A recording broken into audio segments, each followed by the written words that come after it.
Everyone, आज हम पढ़ेंगे त्रिदोष के संचय प्रकोप प्रसर अवस्था।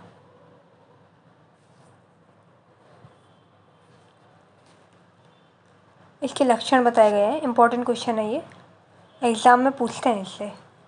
संचय अवस्था के बारे में बता रहे हैं, अपने स्थान से दोषों की वृद्धि ही संचय कहलाता है। ठीक है, अपने स्थान से इसकी वृद्धि होना वो संचय कहलाता है। यह रोग की प्रारंभिक अवस्था मानी गई है। इस अवस्था में दोषों के जो विशेष स्थान होते हैं उन्हीं स्थानों पर दोषों की वृद्धि होती है। जैसे वात का विशेष स्थान बता रखा है पक्वाशय। ठीक है, अगर वहाँ पर पक्वाशय में वात की वृद्धि हो जाती है तो उस कंडीशन को कहेंगे संचय अवस्था। महर्षि श्रुतु ने स्पष्ट रूप से त्रिदोष के संचय अवस्था के लक्षण बताए गए हैं, जो कि निम्न प्रकार के बता रखे हैं आचार्य सुश्रुत के अकॉर्डिंग।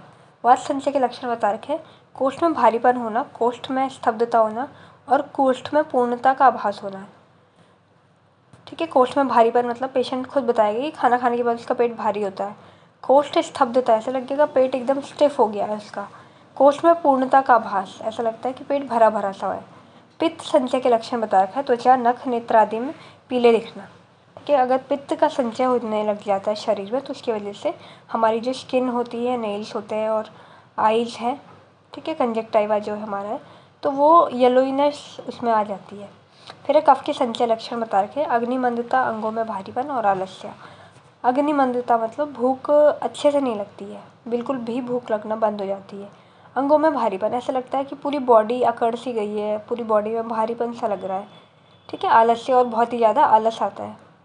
इसमें श्लोक बताया गया, तत्र संचितानाम खलु दोषाणाम स्तब्ध पूर्ण कोष्ठता पीतावभासता। ठीक है, ये बात के लिए बता रखा है, दोषाणाम स्तब्ध पूर्ण कोष्ठता।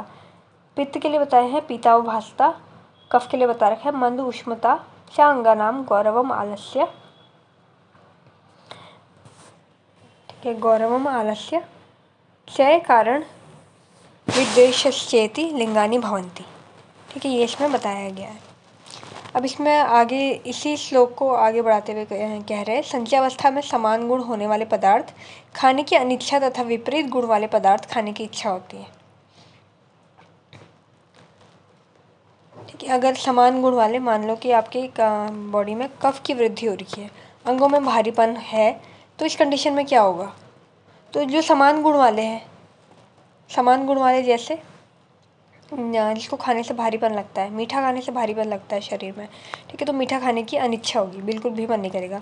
और इसके विपरीत गुण खाने की इच्छा होगी, मतलब तीखा, मसालेदार, ये सारी चीज़ खाने का मन करेगा।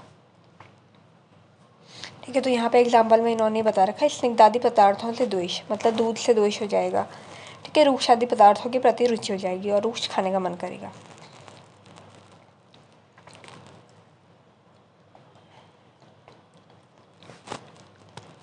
अब प्रकोप अवस्था पे आते हैं। वातादि दोष का जो उन्माद गमन होता है वह प्रकोप कहलाता है। मतलब वातादि दोष पहले कहाँ हो रहे थे? पक्वाशय में संचय हो रहे थे, मतलब वहाँ पे उनकी वृद्धि हो रही थी, तो वो संचय का कारण बताया गया था।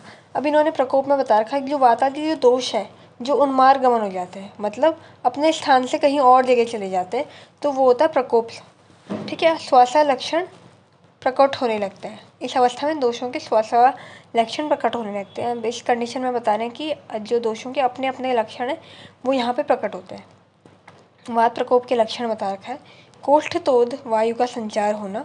ठीक है, कोष्ठतोद मतलब ऐसा लगता है कि उधर में सुई के चुभने से ऐसी पीड़ा हो रही है, पेन होता है। वायु का संचार, ऐसा लगता है कि पेट में हमारी हवा जो है घूम रही है। ठीक है, इस कंडीशन को गुल्म भी कहते हैं। फिर पित्त प्रकोप में बता रहे हैं, अम्लिका पिपासा परिदाह। ठीक है, ऐसा लगता है कि बार बार खट्टी सी डकारें आए अगर पित्त का प्रकोप हो जाता है अपने स्थान से। पिपासा, बहुत ज़्यादा प्यास लगती है, शरीर में दाह और पूरी बॉडी में गर्माहट सी लगी रहती है। ठीक है, फिर आप कफ प्रकोप के लक्षण बता रहे हैं, अन्न द्वेष हृल्लास। अन्न द्वेष मतलब खाना खाने की बिल्कुल भी इच्छा नहीं करना। ठीक है, हृल्लास, नौजिया जैसा फील नहीं होना, ऐसा लगता है कि वॉमिट हो जाएगी उनको बार बार। ठीक है, तेषां प्रकोपात् कोष्ठतोद संचरणात् अम्लिका पिपासा परिदाह अन्न द्वेषम हृदय उत्क्लेदश्च जायते। ठीक है, जो चीज़ अभी हमने श्लोक हमने ये देख रहे हैं, इसी का हिंदी मीनिंग हमने पहले देखा था। कोष्ठोद संचरण में का मतलब यही है कि वात की वजह से कोष्ठ में ठीक है। तोद होता है। संचरण मतलब ऐसा लगता है कि वायु घूम रही है। अम्लिका पिपासा परिदाह ये पित्त के लक्षण आ गए। अन्य द्वेष हृदय उत्क्लेद ये तुम्हारे कफ के लक्षण आ गए। अब प्रसर अवस्था में बताते हैं। इस अवस्था में प्रकोपित दोष प्रसर कर सर्व शरीर में पहुंच जाते हैं। ठीक है। अब इस अवस्था में क्या होता है, जो दोष होते हैं वो अपने स्थान से बढ़ गए और इतने ज़्यादा बढ़ गए प्रकोप अवस्था से भी कि वो दूसरी जगह जाने लग गए। जहाँ उनको रास्ता मिला वो उधर ही चले गए। ठीक है। तो यहाँ पे लक्षण बता रखे हैं। वात प्रसर के लक्षण विमारगमन आटोपम।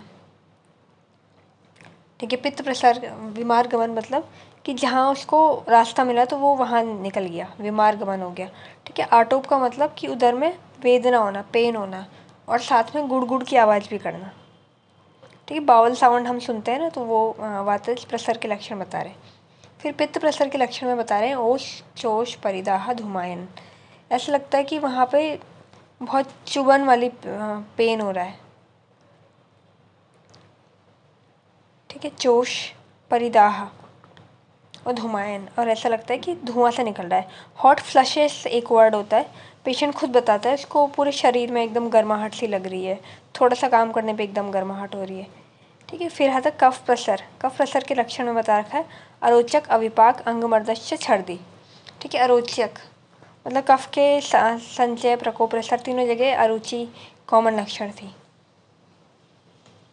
ठीक है। अरुचि लक्षण तो नहीं थी पर आलस्य आप इसे समझ सकते हो। अरुचि मतलब बिना भूख लगे भी खाना। ठीक है। यूजुअली ऐसा होता है, हम लोग आप लोग कोई भी जिसके बॉडी में कफ का प्रकोप हो गया हो तो उसको भूख नहीं लगती है, पर हमारा माइंड ऐसा है कि वो उसे लगता है कि भूख लग गई है, अब टाइम हो गया है। ठीक है। टाइम हो गया तो खाना चाहिए। तो अरुचि का मतलब है कि बिल्कुल भी भूख ना लगना। ठीक है। खाने को अगर आपके सामने आपकी फ़ेवरेट सब्जी भी बनी हुई है या आपकी फ़ेवरेट डिश बनी हुई है फिर भी आपका मन नहीं करता है, तो वो होता है अरुचि। फिर है अविपाक, भोजन का सम्यक पाचन नहीं होना, मतलब जितना भी आपने खाया उसका बिल्कुल भी पाचन नहीं हो पाया। अंगसाद, अंगसाद का मतलब होता है अंग में दर्द होना है। ठीक है। बॉडी पेन होना। फिर है छर्दी। छर्दी का मतलब भी वही है, नौजिया या वॉमिटिंग, ये सारी चीज़ होती है। तो इसके लक्षण बता रखे हैं प्रसृताम च वायु विमार गमनम आटोपम ओश्चोष परिदाहम धूमायानानि पित्तस्य अरोचक अविपाकश्च अंगसादश्छर्दिश्चेति श्लेष्मणो लिंगानि भवन्ति। ठीक है। तो ये संचय क्रियाकाल के संचय प्रकोप प्रसर के लक्षण बता दिए। श्लोक इसमें इम्पॉर्टेंट है और एग्ज़ाम में पूछ सकते हैं। Thank you.